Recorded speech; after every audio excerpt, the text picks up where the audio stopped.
Trump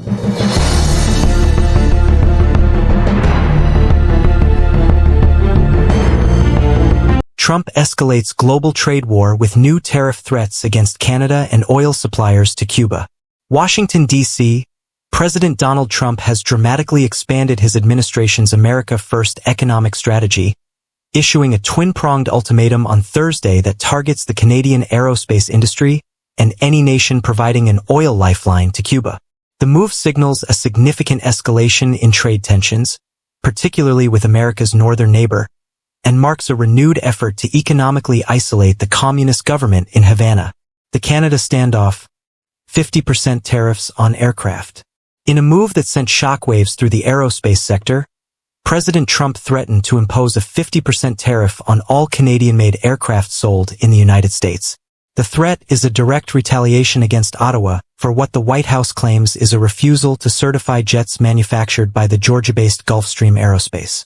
The dispute: Trump accused Canada of wrongfully and illegally blocking the certification of Gulfstream 500, 600, 700, and 800 models, effectively barring them from the Canadian market. Targeting Bombardier. In response, Trump announced he is decertifying the Bombardier Global Express and all other Canadian-built aircraft. Economic impact: Bombardier, based in Quebec, is a major player in the U.S. market. With over 150 Global Express jets currently registered in the U.S. and hundreds of other Canadian-made planes operating daily, a 50% tariff could cripple the company's competitive edge. If this situation is not immediately corrected, I am going to charge Canada a 50% tariff on any and all aircraft sold into the United States of America, Trump posted on Truth Social. Canadian Prime Minister Mark Carney has characterized the rhetoric as a precursor to trade negotiations, emphasizing that Canada expects the U.S. to respect its sovereignty. This follows a separate threat from earlier in the week where Trump warned of a 100% tariff on all Canadian goods if the country proceeds with a proposed trade deal with China. Choking off Cuba. Targeted energy tariffs. Simultaneously, President Trump signed an executive order on Thursday establishing a new tariff system aimed at countries that provide crude oil or petroleum products to Cuba.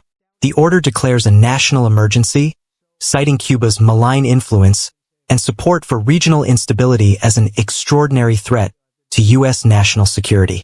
Feature executive order details primary target countries selling oil to Cuba, notably Mexico, Russia, and the remnants of the Venezuelan trade. Mechanism an additional ad valorem duty on any goods imported into the U.S. from the offending country.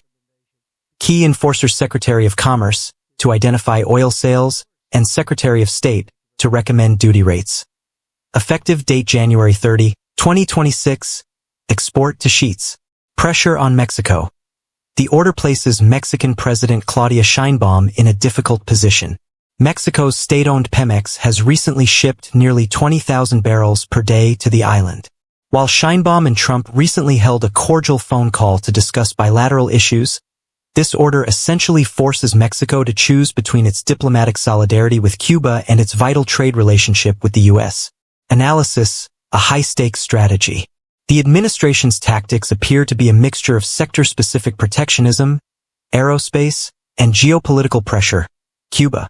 By linking trade access to foreign policy and regulatory approvals, Trump is utilizing the massive U.S. consumer market as his primary lever of influence. However, industry experts warn of potential fallout. Supply chain disruptions. The U.S. and Canadian aerospace industries are deeply integrated. Decertifying planes could impact thousands of jobs in both nations. Legal challenges. Critics argue that decertifying aircraft already in service may exceed presidential authority and violate existing WTO agreements. Inflationary risks. Broad tariffs on oil-supplying nations could inadvertently raise costs for U.S. consumers if those nations retaliate.